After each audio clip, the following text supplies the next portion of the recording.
Jawahar library ഓഡിറ്റോറിയത്തിൽ നടക്കുന്ന Kairali books mega Onam പുസ്തകോത്സവവും സാംസ്കാരികോത്സവവും 8ാം ദിവസത്തിലേക്ക് ഞായറാഴ്ച വൈകിട്ട് ഡോക്ടർ മുരളി മോഹനന്റെ കതിവന്നൂർ വീരൻ നോവൽ ചർച്ചയും തെയ്യം കലാകാരന്മാരെ ആദരിക്കൽ നടന്നു.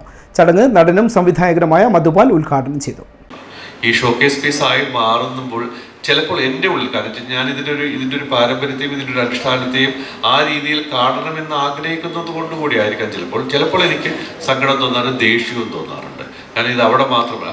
പിന്നെ അടുത്തൊരു സെക്കൻഡ് ഞാൻ ആലോചിക്കാറുണ്ട്, കാരണം ഇത് അവിടെ മാത്രമല്ല, ബാക്കിയുള്ള സ്ഥലങ്ങളിലും പോയി കണ്ടു. കാരണം കഥകളി എന്ന കലാരൂപം മുമ്പുണ്ടായിരുന്ന ഒരു അമ്പലങ്ങളിലെ അകങ്ങളിൽ മാത്രം ഉണ്ടായിരുന്നതിന് പുറമേക്ക് കൊണ്ടുപോയപ്പോൾ കലാമണ്ഡലം വളരെ സജീവമായിട്ട് ഇടപെട്ട് ലോകത്തിൻ്റെ മുമ്പിലേക്ക് മുഴുവൻ കൊണ്ടുപോയി ഏറ്റവും വലിയ ഒരു കേരളത്തിൻ്റെ കലാരൂപമായിട്ട് ലോകം അംഗീകരിക്കപ്പെടുകയും ചെയ്യുന്ന ഒരു കലാരൂപമാക്കി മാറ്റുന്നത് പുറത്തേക്ക് വന്നപ്പോൾ മാത്രമാണ്.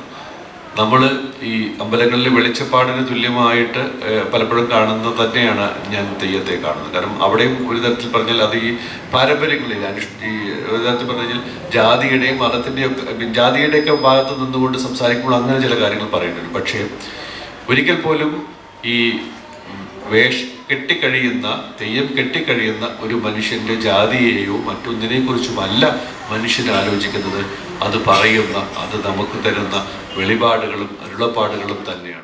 AV പവിത്രൻ നോവൽ അവതരണം നിർവഹിച്ചു. ചടങ്ങിൽ പത്മശ്രീ EP നാരായണ പെരുവണ്ണാൻ മുഖ്യാതിഥിയായി പങ്കെടുത്തു. AV കുഞ്ഞിരാമൻ പെരുമലയൻ, ഷൈജു വത്സൻ കണിയാൻ, കണിച്ചാമൽ നാരായണ പെരുവണ്ണാൻ, ബാലകൃഷ്ണൻ പെരുമലയൻ, KA ശശിധരൻ പണിക്കർ, രതീശൻ പെരുവണ്ണാൻ, K കുഞ്ഞിരാമൻ പെരുവണ്ണാൻ, ചന്ദ്രൻ പെരുവണ്ണാൻ, ബാബു പെരുവണ്ണാൻ, പ്രേമരാജൻ പെരുവണ്ണാൻ, ആമേരി രാജൻ, അത്തിലാട്ട് പ്രേമൻ എന്നിവരെ ആദരിച്ചു. Kairali books managing director Ashokan സ്വാഗതവും PK ബിജു നന്ദിയും പറഞ്ഞു. മുരളി മോഹനൻ മറുപടി പ്രസംഗം നടത്തി.